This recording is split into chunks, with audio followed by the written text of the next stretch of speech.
Hola, ¿qué tal? Muy buenas tardes a todos y todas y muchas gracias por acompañarnos el día de hoy en lo que es esta nueva edición del Pulso de los Mercados por parte de Sura Investments en lo que es lo correspondiente al mes de mayo. Sin duda alguna hay muchos temas que discutir, muchos temas de los cuales hablar. Seguimos viendo todavía ciertas hostilidades que se han seguido presentando o que se fueron presentando en este último mes que pasó, que fue el mes de abril en torno al conflicto geopolítico, que es algo de lo que hemos venido hablando pues en el último tiempo, ¿no? Eh, Hemos seguido viendo otro tipo de acontecimientos como por ejemplo la fortaleza y resiliencia económica que ha mostrado la economía global a pesar del entorno tan desafiante que estamos viendo actualmente. Las empresas siguen mostrando resultados que están pasando las estimaciones de los analistas y pues también hemos tenido por ahí algunos datos que nos han arrojado un view de lo que ha sido pues la economía nacional pues en lo que llevamos del año, ¿no? Para hablar de este y otros temas más que estoy muy seguro que muchos de ustedes quieren saber y también un poco para hablar, por supuesto, de lo que es el posicionamiento desde Sura Investments y qué es lo que estamos viendo hacia adelante de cara a lo que resta el año, pues está con nosotros una vez más, como en cada edición, que estamos muy encantados de recibirlo, quien es Valentín Martínez, VP de Product and Advisory. Un gusto verte de nuevo por aquí, Val, ¿cómo estás? Hola Esteban, muy buena tarde. Gracias por la breve introducción. Pues sí, hay muchos temas de qué platicar y estamos seguros que va a ser de interés la conversación que tengamos en los próximos minutos para aquellos que se han conectado el día de hoy. Sí, sin duda alguna se trata del pues, día, digamos, más esperado en el mes para nosotros, ya que pues es la oportunidad para, desde aquí de Sura, pues transmitirles un poco pues nuestra visión, también platicarles cómo estamos viendo al final de cuentas el tema de los mercados, la economía en general. Y pues, para comenzar hablando un poco acerca de todo esto, Val, no sé qué te parece si pues dentro de todo este universo de acontecimientos y noticias que se han dado a conocer últimamente en este último mes, como bien mencionaba, para contextualizar más que nada a nuestra audiencia, ¿qué ha sido lo más relevante o destacado en términos generales que podríamos platicarles? Claro, a ver, pues sin duda hay, yo creo que unos cuatro temas o puntos que marcaron la ruta de los mercados durante el mes de abril. Lo primero, pues tiene que ver con el conflicto en Medio Oriente, la evolución del conflicto en un ir y venir de declaraciones, un juego que se vuelve muy mediático y en donde pues los unos y los otros atribuyen de alguna suerte victorias. Pero más allá de ello, lo que movió a los mercados tiene que ver con la aparente, y digo aparente porque no se ha llegado a una resolución definitiva, la aparente voluntad para darle un cauce diplomático al conflicto, ¿no? Hay unos acuerdos en cuanto a cese al fuego muy débiles, muy frágiles, entre Estados Unidos e Irán, entre Irán e Israel, y creo que más allá de que si hay un acuerdo firmado o no, lo relevante para los mercados ha sido que pareciera que de aquí ya no hay para arriba, ¿no? Creo que esa es la clave en esto. Por lo menos así es como lo leen los mercados, dado el comportamiento que tienen durante el mes. Eso creo que marcó la pauta y seguirá de alguna suerte marcando la pauta en los próximos meses. Evidentemente, derivado de esto están los precios de energéticos, en donde también hemos visto un mes bastante volátil en los dos referentes globales del petróleo. Y por otro lado, pues no hay que pasar de largo las decisiones de política monetaria en los principales bancos centrales del mundo, léase la Reserva Federal, léase el Banco Central Europeo, Banco Central de Inglaterra y Banco Central de Japón. En todos los casos deciden dejar su tasa de referencia sin cambio. Hay preocupaciones evidentemente por el desenvolvimiento del conflicto y el impacto que esto tiene en los precios de bienes y servicios, y digamos que sigue siendo un modo de de esperar y ver, ¿no? Para tomar decisiones en el futuro. Al amparo de esto, pues estamos ya en este mes de mayo en la despedida de Jerome Powell al frente de la Reserva Federal, y durante el mes de abril se ratifica a Kevin Walsh como el nuevo presidente de la Reserva Federal, ¿no? Es otro elemento clave porque pues hay un cambio de mando en la Reserva Federal Y pues hay una, digamos, expectativa por parte incluso, pues diría, de Donald Trump, de que Kevin Warsh debiera estar disminuyendo la tasa en lo que resta del año. Sin embargo, el mercado no está poniendo en precio esto. El mercado ya da por descontado que no veremos alzas en este 2026. Ahorita platicamos un poquito más de ello. Por otro lado están los resultados corporativos, ¿no? Resultados corporativos que están sorprendiendo de manera inusual las expectativas del consenso. Uno puede cuestionar mucho si las expectativas eran muy bajas y entonces cualquier sorpresa se ve extraordinaria, pero creo que más allá de esto o de este posible debate, lo cierto es que los resultados están siendo sólidos y que comparan de manera muy favorable contra trimestres anteriores, ¿no? También vamos a profundizar de esto en los próximos minutos. Y por último diría, pues cifras económicas que de alguna suerte, o particularmente en Estados Unidos, dan muestra de resiliencia económica. No podríamos decir que digamos, el mejor momento económico de Estados Unidos, pero tampoco podemos decir que hay una debilidad generalizada que pudiese dar pie a una recesión en los próximos 6 o 12 meses, ¿no? Entonces, sin lugar a duda, hay datos publicados durante el mes de abril que siguen mostrando una buena salud y un buen dinamismo en la economía de Estados Unidos. No así en otras latitudes, pero por lo pronto pues los mercados tienen, pues como siempre y suele ser, muy presente lo que se publica en nuestro vecino del norte, ¿no? Sí, digamos que estamos viendo también cierta divergencia, como bien lo mencionaste. O sea, estamos viendo buenos datos en ciertas regiones en específico que han sido por encima de lo que esperaba el mercado. O sea, muchos esperaban que este conflicto, pues, digamos que mermara, comenzara a configurar mucho de lo que podría ser el crecimiento, por ejemplo, económico, si hablamos de una economía, por ejemplo, en Estados Unidos, ¿no?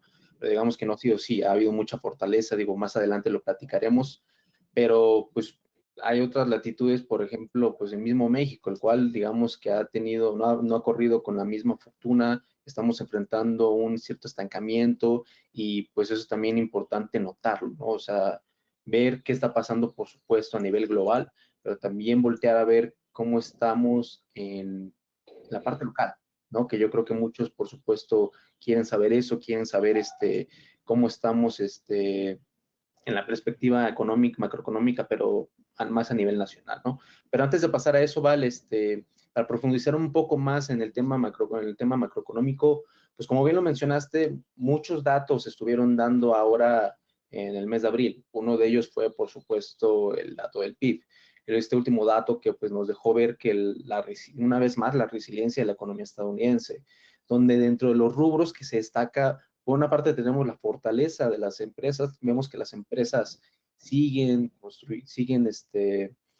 teniendo todavía esta inversión en infraestructura, lo cual digamos que ha sido muy beneficioso para el dinamismo económico en Estados Unidos, pero también por otro lado tenemos pues, la resiliencia del consumidor, ¿no? Cómo a pesar de estas expectativas que estamos viendo de mayor inflación, pues al final de cuentas también, pues a pesar de eso el consumidor sigue pues, consumiendo, ¿no? Valga la redundancia.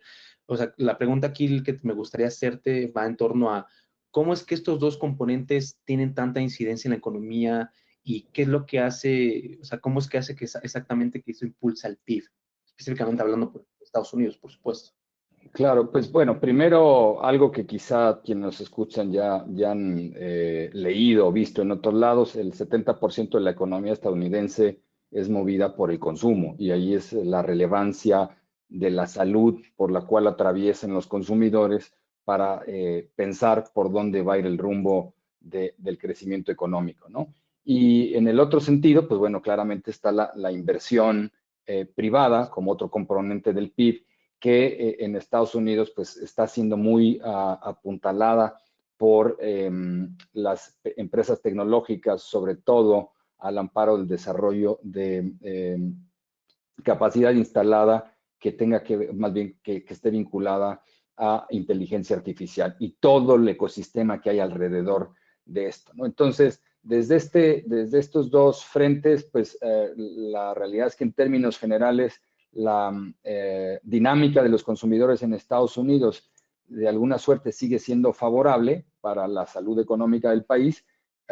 Y hay una cosa que podría parecer paradójica, ¿no? ¿Por qué? Porque cuando uno revisa los indicadores de confianza del consumidor en Estados Unidos, no atraviesan por el mejor momento. De hecho, están en niveles mínimos, no recuerdo ahorita la referencia de tiempo, pero de varios meses atrás, ¿no? Entonces, es decir, con la circunstancia por la cual está atravesando el mundo, los consumidores estadounidenses parecieran estas encuestas que no se sienten tan confiados. Sin embargo, cuando uno mira el componente consumo en el PIB, pues dice otra historia, ¿no? De hecho, al mismo tiempo, al ver el mercado, pues no acompaña el movimiento alcista de los índices estadounidenses, no va de la mano de la confianza de los consumidores en Estados Unidos, cosa que tradicionalmente sucede, ¿no? En la medida en la que tú tienes un alza en los mercados, la confianza se mantiene en buen estado, ¿no? Pero bueno, más allá de esto, lo que hay que decir es estos dos elementos clave dentro del PIB, consumo e inversión privada, atraviesan pues por un muy buen momento, ¿no? Y con eso tenemos un dato muy favorable en el primer trimestre del 2026 en Estados Unidos. En la comparativa anual, la economía crece 2.7 y en la comparativa trimestral crece un 2%, ¿no? Cifras que, pues, dado lo que estamos viviendo, pues de alguna suerte también son alentadoras, ¿no? Claro que sí. Y yo creo que también, pues, esta parte, lo importante, pues, como lo bien lo mencionábamos, las empresas, por ejemplo, estas empresas, las cuales se les denomina las hiperescaladoras, pues vemos que siguen teniendo este gran desarrollo en datos, o sea, siguen teniendo este gran desarrollo para poder seguir generando estos que son los centros de datos para poder eh, pues seguir desarrollando y explotando estos modelos de inteligencia artificial, que pues, ha sido muy curioso, ¿no? Como, pues, si bien el mes pasado platicamos, o sea, todo estuvo en torno a todo lo que fue, por ejemplo, pues el entorno geopolítico y todo lo que sucede en Medio Oriente, pero digamos que últimamente, digo, ya hablando un poco más de lo que llevamos de este mes, mayo, pues digamos que la retórica sí ha cambiado un poco, ¿no? Hoy en día estamos hablando, estamos volteando a ver nuevamente la inteligencia artificial, estamos viendo el impulso que están teniendo estas empresas y cómo las inversiones a gran escala que están haciendo. Por ejemplo, ahí tenemos que Meta, en su conjunto Meta, Amazon, Google, Microsoft, estas empresas consideradas hiperescaladores, pues siguen pensando, o sea, elevaron su CAPEX para una inversión que oscila pues hasta los 700.000 millones de dólares. O sea, ¿cómo es que esto pues influye muchísimo en la economía, ¿vale? O sea, al final de cuentas, ¿tiene un gran impacto como se espera o cuál es como la expectativa? Bueno, aquí el gran asunto y que despertó sospechas o inquietudes desde finales del año pasado y lo hemos venido comentando en este y en otros espacios, es si estas inversiones, que son gigantescas, van a redundar en rentabilidad para las compañías, ¿no? Es decir, los retornos sobre la inversión, qué tan factibles van a ser en la medida en la que pues existe la duda si no vamos a generar una capacidad instalada ociosa eventualmente, ¿no? Pero lo cierto es que nuestra tesis y de otros jugadores del mercado es que estamos lejos de que estas inversiones no vayan a ser absorbidas por el mercado, ¿no? Entonces, creo que esta hipótesis, yo creo que se va haciendo a un lado, por lo menos hasta ahora, y lo que sí seguimos viendo es que este es un fenómeno estructural, no coyuntural, y que si bien Estados Unidos es una punta de lanza, igual que China y algunos otros pocos países, pero la realidad es que no ha permeado al grueso de naciones. Entonces, hay mucho camino por andar aquí todavía y sin lugar a duda, pues es algo, una nota que da soporte al mercado también, ¿no? El saber que número uno, durante el mes de marzo, las valuaciones que eran muy cuestionadas de estas compañías particularmente, de las Magníficas 7, se abarataron de forma muy considerable, ¿no? Muy considerable. Pues bueno, en medio de todo esto se vuelven a hacer anuncios de inversión muy fuertes, como lo que estabas mostrando en la pantalla, eso por un lado. Y por otro lado vienen los resultados, y los resultados sorprenden también de manera favorable. Por ahí Meta, ¿no?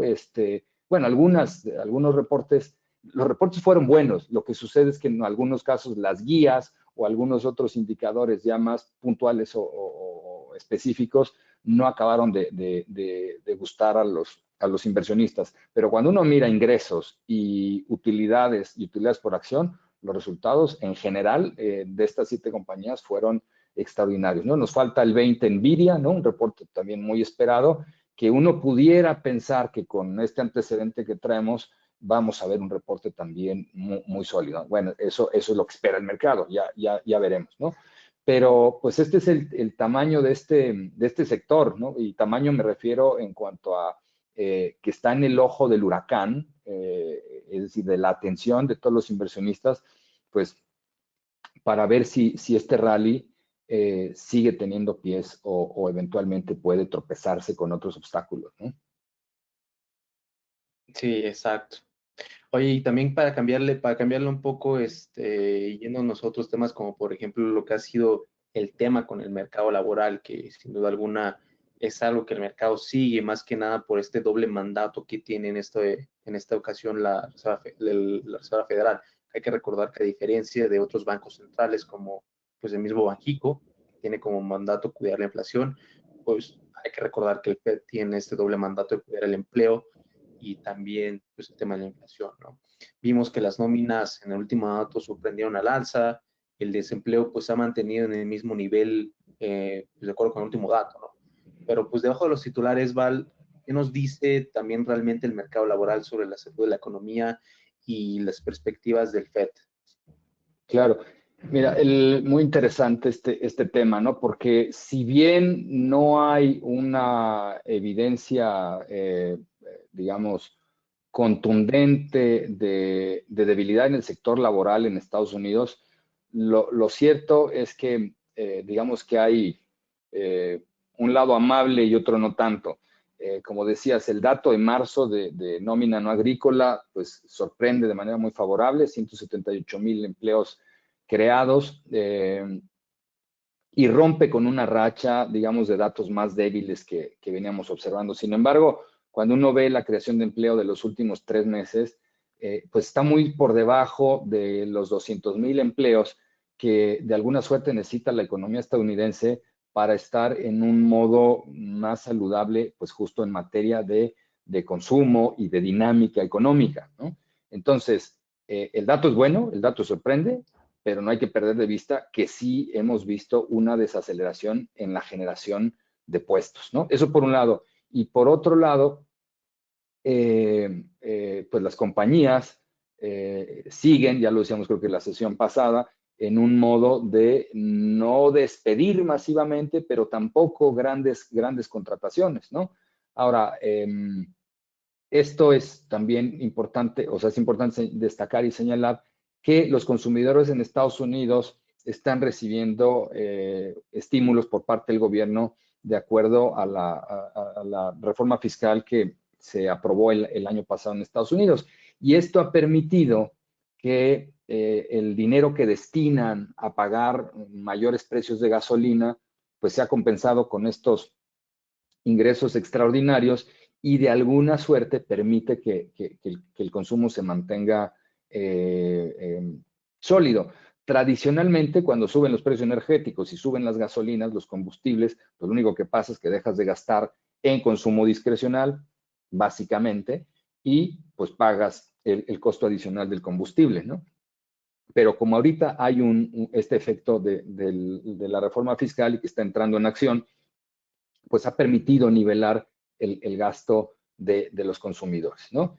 Y por otro lado, pues también el incremento de salarios en la comparativa anual crece 3.5% y es el menor dato desde 2021, es decir, claramente aquí hay, digamos, una menor presión en el crecimiento de los sueldos y eso pudiese poner eventualmente en cuestión qué tanto pues del ingreso sigue estando disponible para adquirir bienes y servicios y sobre todo servicios en la parte discrecional, ¿no?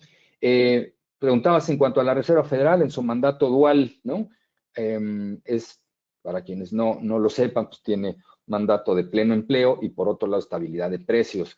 En el contexto en el que estamos, pues la estabilidad de precios no está de su lado y no porque esto se haya desbordado, pero hemos visto desde, y lo platicamos el mes pasado, que empieza a haber presión en los indicadores de inflación. Ya se han publicado datos al cierre de abril y prácticamente en cualquier latitud que uno esté observando, analizando, se dispararon los indicadores de inflación, ¿no? O de precios de bienes y servicios. Entonces, por ese lado es difícil que la Reserva Federal pueda recortar. Y por el lado del pleno empleo, pues justamente, si bien hay cifras favorables, la verdad es que ellos mismos, bueno, ahora hay este cambio de mando, pero Jerome Powell había venido señalando que pues iban a darle más tiempo a las cifras y a los datos para ver por dónde se movía tanto la tasa de desempleo como la creación de puestos de trabajo, ¿no? Historia corta, no hay las condiciones idóneas o ideales en este momento para que la Reserva Federal recorte su tasa de referencia. Sin embargo, nosotros pensamos que en el 2027 se puede abrir de nuevo la puerta para un par de recortes, ¿no? Por ahí un gran banco estadounidense movió sus expectativas de recortes para diciembre, lo tenían en septiembre, tenían una estimación para un recorte en septiembre, lo movieron para diciembre de este año, un recorte adicional, y otro más allá en la primera mitad del 2027. Pero bueno, digamos, resumiendo, el mercado da señales mixtas, podría decir esto como gran conclusión. Sin embargo, no hay todavía evidencia de una debilidad que sea preocupante. Y por el otro lado, pues, la Reserva Federal seguirá en un modo de espera, ¿no? Espera y pues dependiente de los datos, claramente. Sí, sí, sin duda alguna el mercado, pues digamos que está volteando a ver obviamente el rumbo de la tasa de referencia de Estados Unidos. Esto ha cobrado todavía más relevancia con este relevo que va a haber en el Fed ahora que entre Kevin Warsh, que lo que se espera también, por supuesto, es que quizás, bueno, uno de los temores que tiene el mercado es la postura que va a asumir, ¿no? Ya que, pues, si bien Kevin Warsh ya es alguien conocido, ya que tuvo un rol la misma junta de gobierno del Fed en el periodo de presidencia de Bush, pues en este caso, digamos que pues ahora hay mayor escrutinio por parte del mercado hacia él, porque pues el cargo es más grande, ¿no? Es más grande y con esta presión que está ejerciendo Donald Trump hacia este deseo tan inerme que tiene de querer bajar las tasas de interés, pues digamos que es una presión política, ¿no? O sea, ¿tú cómo ves la diferencia que podría haber ahí en cuanto a posturas, Val, de estos dos, comparando Powell a lo que podríamos esperar de Wars? Pues mira, obviamente se habló mucho justamente desde el plano político de si Donald Trump iba a poner allí a un títere, ¿no?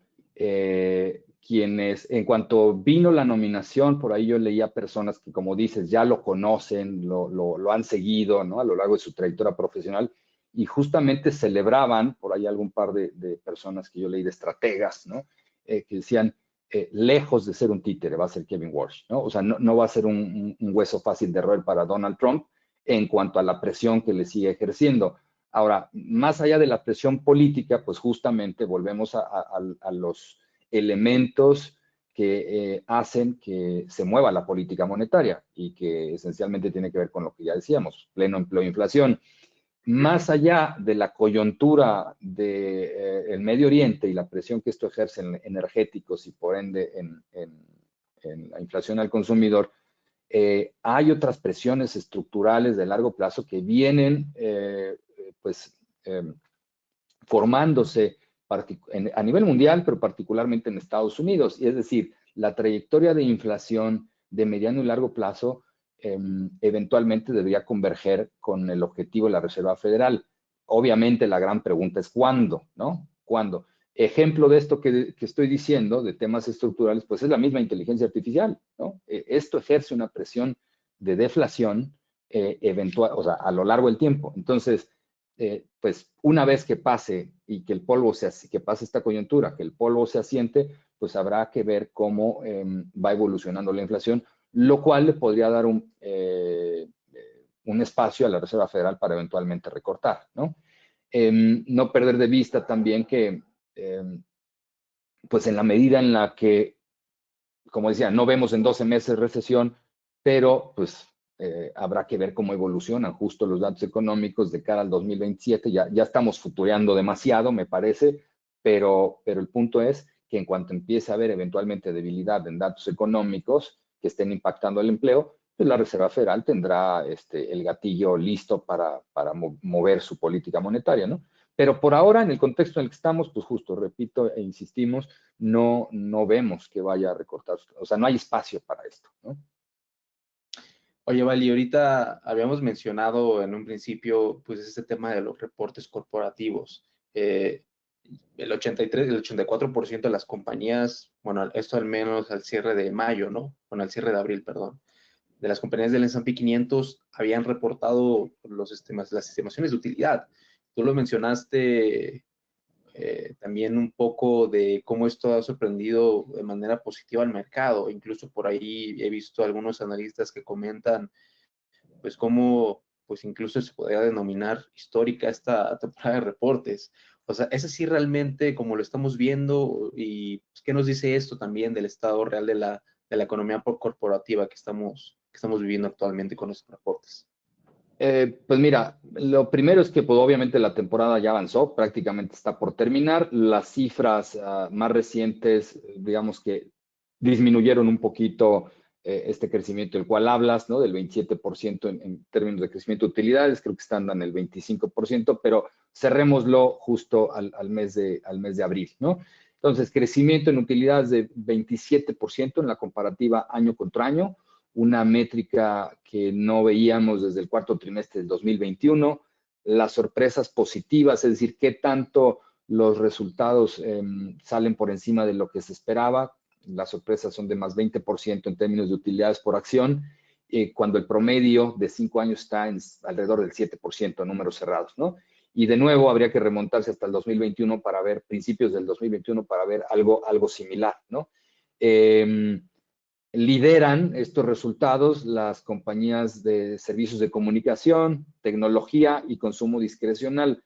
Ahora, esto por mencionar los primeros tres lugares, pero la realidad es que cuando uno observa los crecimientos en otros sectores, empiezan a estar más nivelados, porque no hay que perder de vista que, si mal no me acuerdo, hasta mediados del año pasado, principios, si mal no me acuerdo, destacaba por mucho el sector tecnológico, ¿no? Y aquí había una gran hipótesis muy interesante, porque no todo el mundo, pero muchos decíamos, eventualmente, ¿no? Lo que se está implementando, volviendo a las capacidades, a las inversiones de capital en capacidad instalada para que la inteligencia artificial y sus ramificaciones tengan un mayor impacto en distintas industrias, pues iba a repercutir en resultados corporativos de otros sectores. Y al primer trimestre de 2026 es algo que ya estamos observando, ¿no? O sea, ya no es tecnología creciendo, las utilidades creciendo arriba del 40% y el resto de sectores pues, pegados por ahí al doble dígito, ¿no? Ya hay una dispersión más interesante en otros sectores de la economía que se están beneficiando de pues, todo este fenómeno de inteligencia artificial, concretamente, ¿no? Entonces, en resumen o a manera de conclusión, pues una temporada extraordinaria en Estados Unidos. Y esto es justamente otro factor, ya lo decíamos al principio, un factor clave en la vuelta que se dan los mercados, ¿no? Hay otro elemento bien importante, y nosotros lo platicamos, si mal no me acuerdo, al interior del equipo por allá de mediados del mes, mediados de abril, y estas son señales que a veces uno pierde de vista, ¿no? El mercado se había puesto muy negativo a mediados del mes de abril, y negativo no nada más es a nivel emocional o sentimental, es en posiciones cortas sobre el mercado, ¿no? No recuerdo ahorita a qué nivel habían llegado los cortos, pero habíamos visto una aceleración bien relevante en cortos. Cuando estos fenómenos se dan, bastan algunas noticias que justamente cambien el sentimiento, un par de noticias, o puede ser una sola noticia, una nota, una declaración, y entonces lo que provocas pues es que todos los que estaban cortos o apostando a mayores caídas en el mercado tengan que salir a cerrar posiciones, y ese fenómeno en sí mismo pues provoca un rally muy poderoso en el equity. Al tiempo que eso sucede, quienes no tienen idea de esto que estoy diciendo, pues lo que ves es que el mercado se está dando vueltas, ¿no? Que parece que lo peor ya pasó y pues te vuelves a subir a la ola o al mercado, ¿no? Pero bueno, más allá del posicionamiento técnico del mercado, hay un fundamental, un racional muy poderoso, que son los resultados corporativos, y ahí están a la vista de todos, ¿no?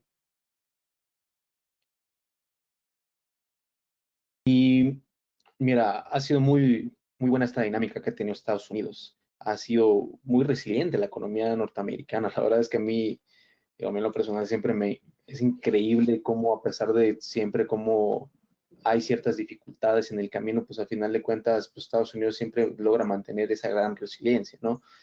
Sin embargo, si volteamos a ver otras latitudes, como bien lo mencionábamos al principio, Val, pues, ¿qué está pasando en México? O sea, México, pues, el PIB se contrajo 0.8% a nivel trimestral. La semana pasada México recortó a 6.50% su tasa de interés. Señalando que el ciclo de recortes terminó, Val, ¿cómo leemos la combinación economía débil con una inflación que a final de cuentas, digamos que pues, no termina de ceder en este entorno? A ver, el Banco de México tiene un mandato único, que es el control o estabilidad de precios, ¿no? Sin embargo, yo creo que hay que ser muy novatos para creer que en la práctica no están viendo la actividad económica, y claramente me parece que los últimos al menos dos recortes obedecen más a la actividad económica que durante pues 2025, si bien el dato final de crecimiento sorprendió a lo que se estaba estimando, pero pues los otros indicadores de producción industrial y el mismo consumo, pues no acaban de mostrar datos favorables o una reactivación o reaceleración económica que sea considerable para tener un mayor impacto en el crecimiento. O sea, eso es una realidad.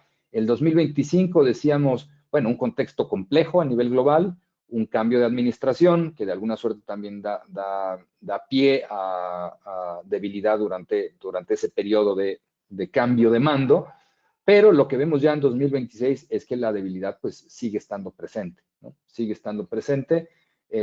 Las estimaciones sobre el PIB trimestral pues nos revelan que en los próximos trimestres deberíamos ver un cambio en la tendencia, un cambio considerable, y el crecimiento en todo el 2026 debería rondar el 1.3, 1.5, depende la encuesta que uno visite, el analista que uno esté siguiendo, pero técnica y teóricamente por ahí debería andar.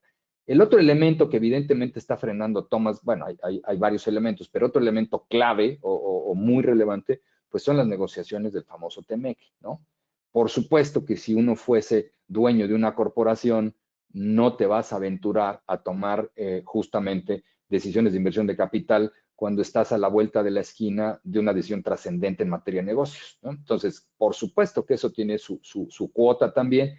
Y pues también siempre y tradicionalmente en nuestro país hay factores idiosincráticos que están incidiendo pues en la toma de decisiones de los corporativos, ¿no? Entonces, te diría sí, un trimestre que sorprendió negativamente, pero la expectativa hacia adelante es que esto empiece a darse la vuelta y mostrar mejores cifras para cerrar el 2026 con este crecimiento que ya señalaba. De hecho, 2027 se espera también un mejor crecimiento. Ojo, en medio de todo esto, las compañías mexicanas al primer trimestre también reportan no cifras como las de las compañías estadounidenses, pero crecimientos a nivel de utilidades, de EBITDA, bastante buenos, ¿no? Y algo que no he mencionado es que tanto en Estados Unidos como en México, y de hecho otras latitudes, se han revisado al alza las expectativas de crecimiento de utilidades para todo el 2026, ¿no? Es decir, esto es importante señalarlo porque las dinámicas de los mercados no necesariamente están asociadas directamente a las dinámicas de la economía, ¿no? Y esto está demostrado académicamente, ¿no? Entonces, uno puede estar observando justamente una debilidad, es más, para muestra de esto, lo que pasa el año pasado en el mercado mexicano, ¿no? 35% de las acciones, las más grandes de este país, en su conjunto, mientras que la economía apenas creció un 0.08%. Entonces, la invitación aquí sí es a, como inversionistas, a discernir muy bien, ¿no? O separar de alguna suerte lo que está sucediendo en el ambiente macro y de repente lo que está sucediendo a nivel de las corporaciones, ¿no? Entonces, dicho esto, pues la inflación en México parece que va a durar un poquito más en estos niveles. Tendremos que acostumbrarnos probablemente a niveles más cercanos al 4%. Esa era nuestra expectativa desde principios del año, ¿no? Que la inflación rondara 4%. Tal vez nos vayamos durante el verano, ¿no? Arriba, y ahí nos quedemos un rato por arriba del 4%, pero eventualmente pues, deberíamos ver que volvemos al rango alto, ¿no? Aceptado por el Banco de México. Y ahorita justamente que terminas mencionando al Banco de México, algo que también le hemos comentado cada vez que hablamos con nuestros clientes es acerca de, pues también tener en mente que esa tasa que llegamos a ver el año pasado, derivado de estos recortes tan agresivos que vimos de parte de Banco de México, pues digamos que es algo que ya no le va a permitir repetir para este periodo, ¿no? Ya no podemos seguir esperando una tasa pues, en esos niveles que ya vamos a tener incluso del doble dígito. O sea, en ese sentido, Val, hacia adelante, ¿qué es lo que se está viendo para la política monetaria de México? Como bien lo mencionamos, ya tenemos una tasa de 6.50. En el último comunicado, digamos que cambiaron un poco la narrativa de ya mantenerse ahora sí y dar por concluido el ciclo de recortes quizás, pero el mercado que está viendo exactamente, Val, cuál es el rumbo que tiene la política monetaria aquí en México. Ya lo decías tú, ¿no? En el comunicado es explícito en términos de decir las bajas se acabaron, ¿no? El ciclo de bajas, digamos, estructural terminó y pues lo que estamos viendo es que la tasa podría quedarse si no cambia la fotografía económica, es decir, si no se profundiza la debilidad en Estados Unidos, en México, pues podría quedarse muy bien en el 6,5, por lo menos de aquí al cierre del 2027, por lo menos, ¿no?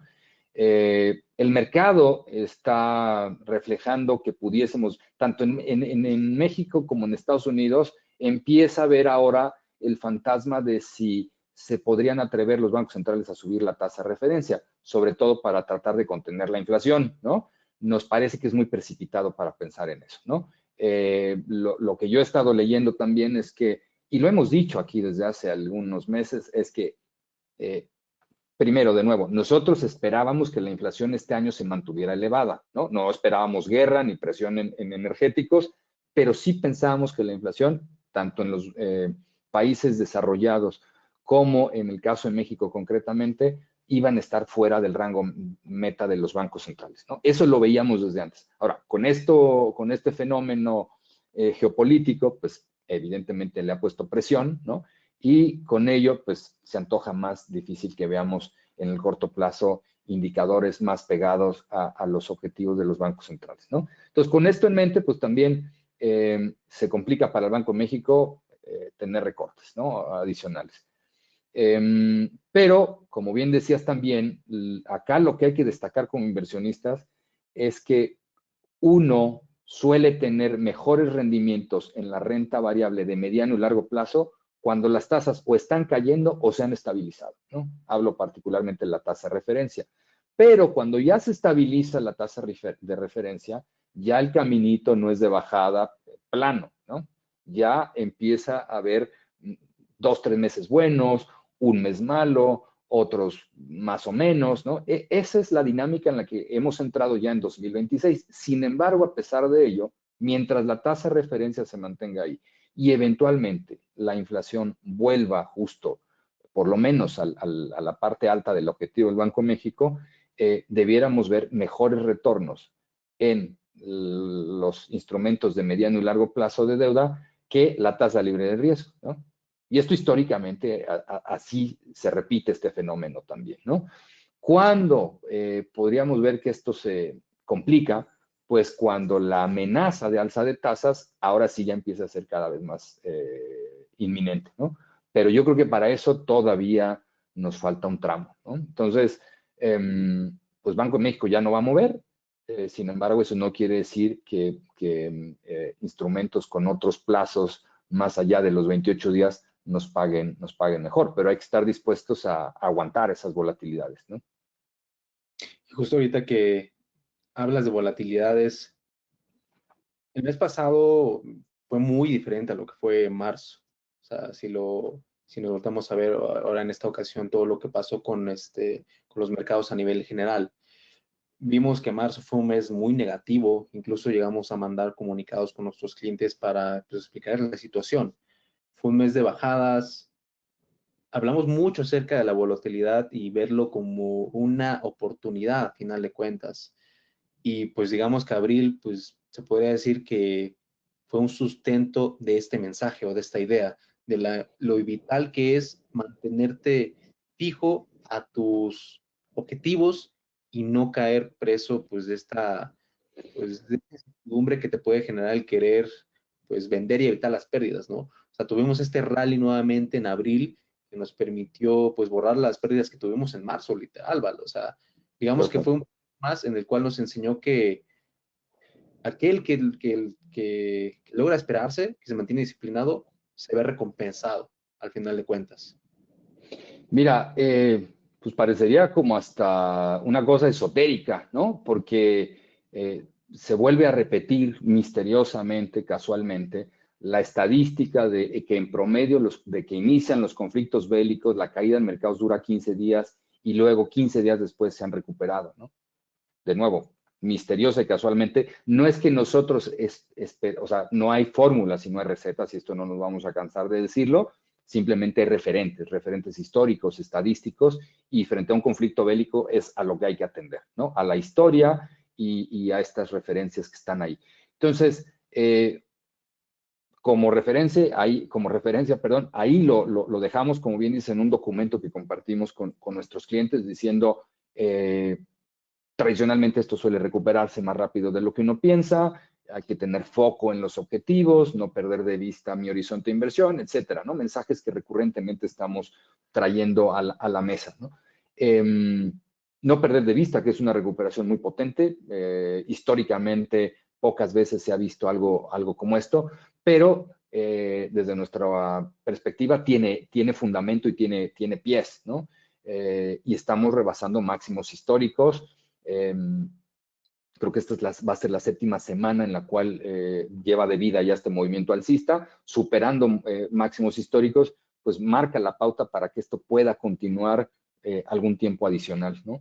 Entonces, creo que aquí el mensaje, como bien decías, clave o central es paciencia, ¿no? Evitar decisiones precipitadas.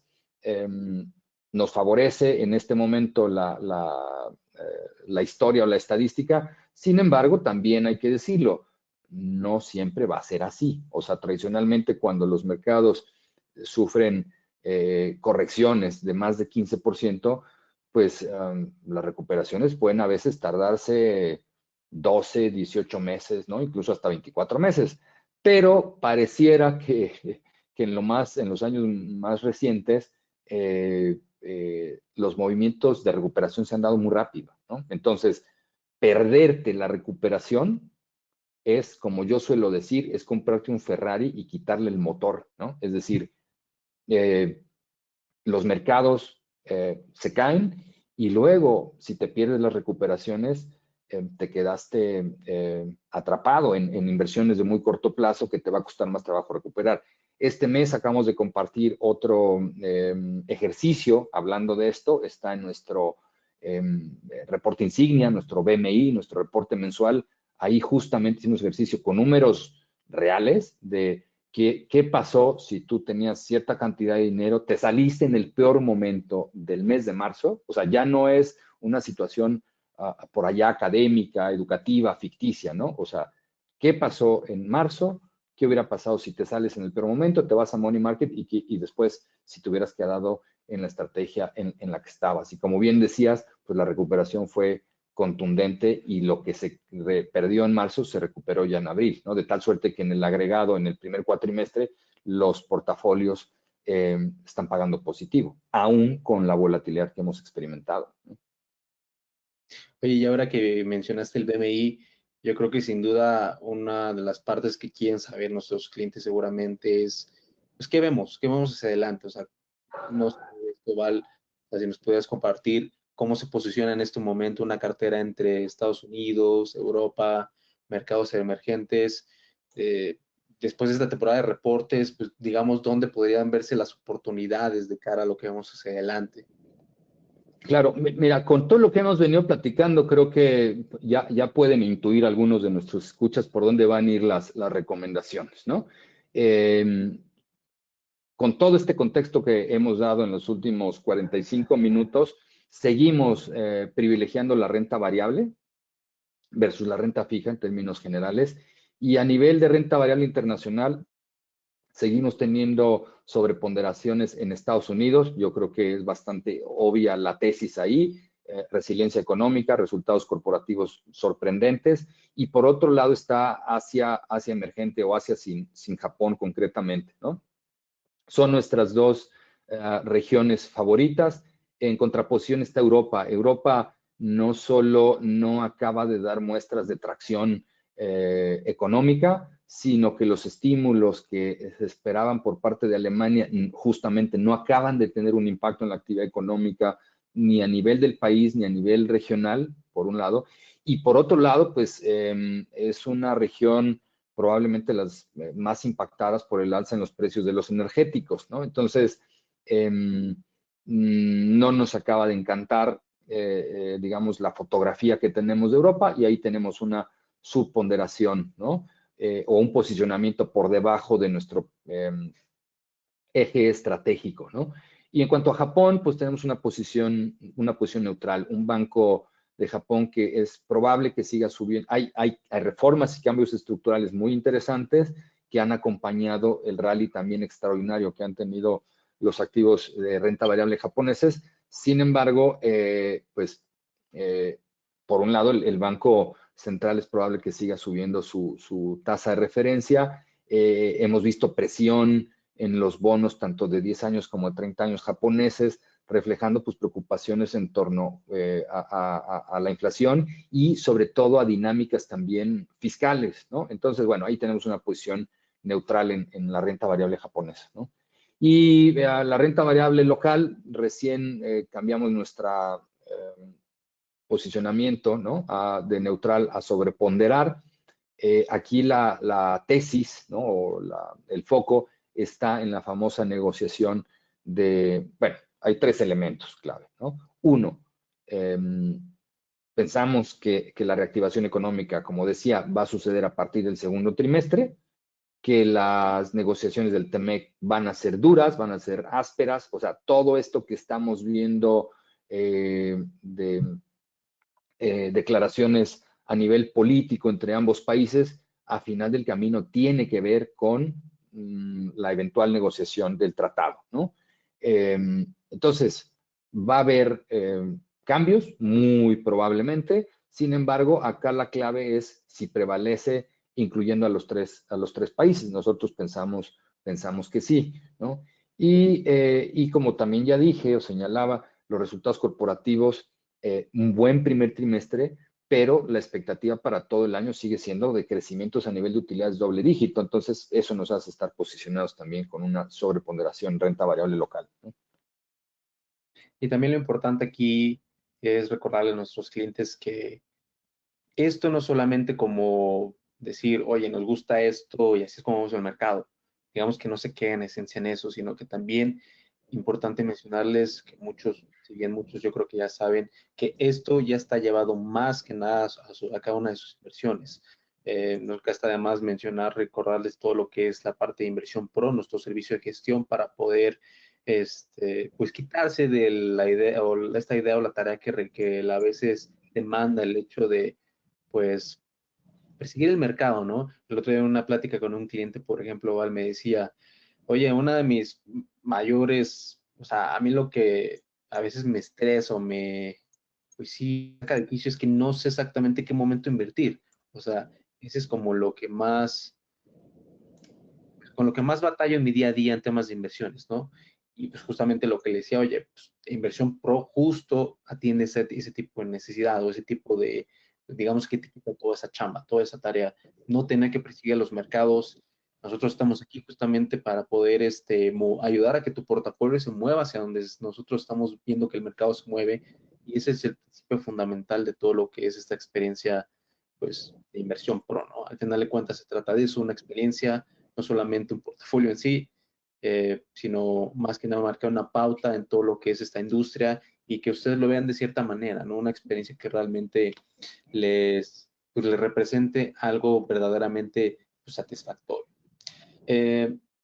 Valentín, para ir cerrando, me gustaría como también hacerte una última pregunta. Si un cliente te llama hoy y te pregunta, oye, Val, ¿qué hago con mi portafolio?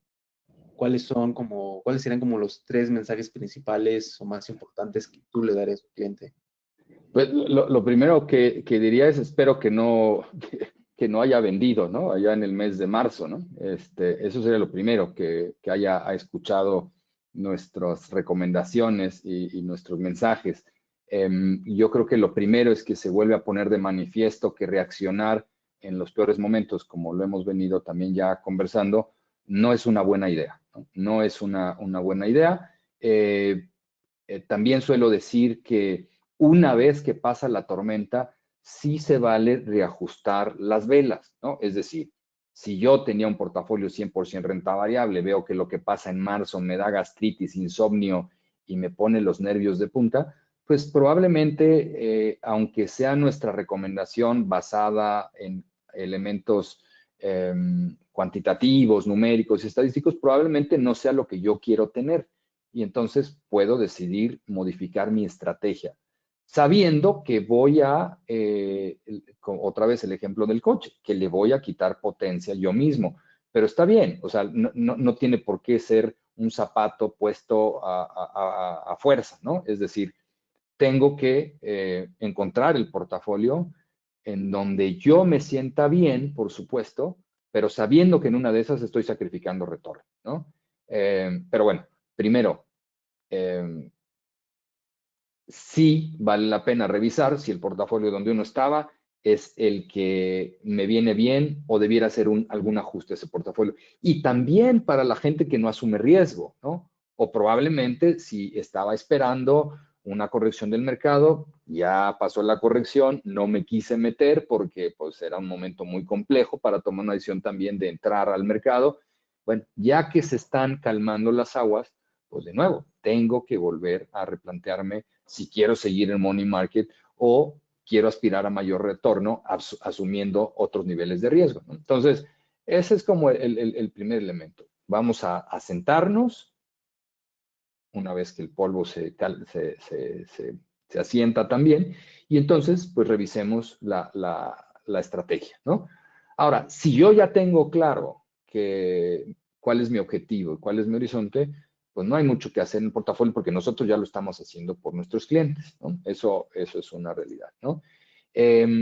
Y cerrar también diciendo, pues, estos mensajes que hemos venido repitiendo a lo largo de nuestra conversación.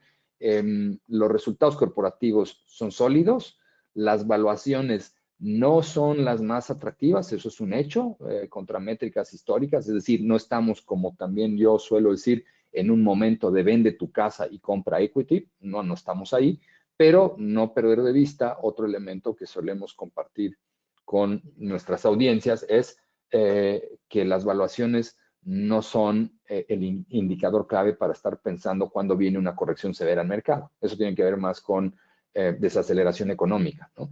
Entonces, de hecho, pues sí se han recuperado las valuaciones, pero todavía no alcanzamos concretamente en Estados Unidos las valuaciones que vimos por allá de febrero, ¿no? Entonces, digamos que por el frente de evaluación todavía hay espacio para que el mercado tenga un recorrido adicional alcista, ¿no?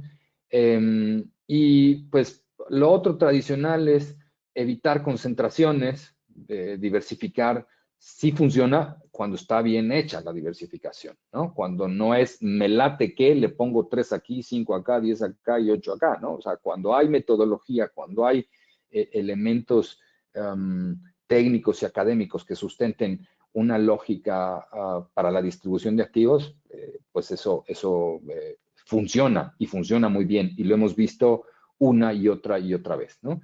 Em, em, y bueno, pues la otra, o para cerrar, tiene que ver con, yo siempre digo esto, nosotros tenemos la obligación, el mandato y el deber fiduciario no solo de velar por sus inversiones, sino de estar cerca también y estar acompañándolos en momentos así. Pero yo siempre invito también a que sea de vuelta esta interacción. Si algo no me está gustando, si algo me está preocupando de más, si recibí los comunicados que me mandan, pero no le entendí, no me gustó la decisión que están tomando, etcétera, necesitamos escuchar de ustedes también. Entonces, diría como manera de resumen, es un momento en donde tenemos que estar cerca, ¿no? Nosotros de ustedes como clientes y ustedes de nosotros como quienes tenemos la responsabilidad de manejar su patrimonio, ¿no? Entonces, mantener la calma, mantener la disciplina y el foco. Sería el mensaje con el que yo cerraría esta pregunta que me haces, ¿no? Muchas gracias, Val. Pues yo creo que sin duda alguna, pues, ya para cerrar ahora sí lo que es nuestro pulso de mercados de este mes, este tipo de escenario sin duda alguna refuerza lo importante que es pues, la asesoría, ¿no? Verlo como un valor agregado, que la importancia que puede llegar a tener un asesor, el estar acompañado de él, estar asesorado en todo momento, más que nada para incluso en estos momentos en los que es necesario que tengamos de alguien que nos proteja a nosotros mismos, ¿no? Cuando queremos hacer alguna decisión que puede no ser la ideal. Pues bueno, con esto, pues Val, estaríamos llegando a la conclusión del pulso de mercados de este mes. Quiero, no sin antes agradecer a todos y cada una de las personas que nos pudieron acompañar en esta sesión. Eh, Quiero darles las gracias y pues, expresarles nuestro compromiso desde Sura Investments de siempre desarrollar este tipo de espacios para ustedes. Al final de cuentas, espacios para ustedes, para que ustedes puedan tener al final de cuentas todas las premisas de lo que tenemos que hablar y compartir en cuanto a temas de inversión y mensajes fundamentales, ¿no? Que puedan como sembrarle cierta tranquilidad y que pues al final de cuentas los informen, porque cuando la información la usas con cierta sabiduría, cuando la puedes digerir de cierta forma, pues te puede elevar a otro nivel, ¿no? La información al final de cuentas es poder y tener el contexto aquí pues te puede ayudar a tomar las mejores decisiones. Val, muchísimas gracias por este nuevo espacio, por esta nueva oportunidad de platicar contigo. Siempre es un placer hacerlo. Igualmente, muchas gracias por la conducción del espacio y un placer estar con nuestros clientes, con nuestra audiencia. Estoy viendo si por ahí hay alguna pregunta en el chat, pero me parece que por lo menos no hasta ahora. De cualquier forma, si algo se nos queda por ahí, a vuelta de correo les estaremos enviando la respuesta. Acérquense a sus asesores y no se olviden de estarnos siguiendo en nuestras redes sociales, donde hay publicaciones de interés general. Ya en lo particular, pues, repito, hay que acercarse a sus asesores, ¿no? Muchísimas gracias a ti, Esteban. Gracias a todos. Buena tarde. Gracias por conectarse.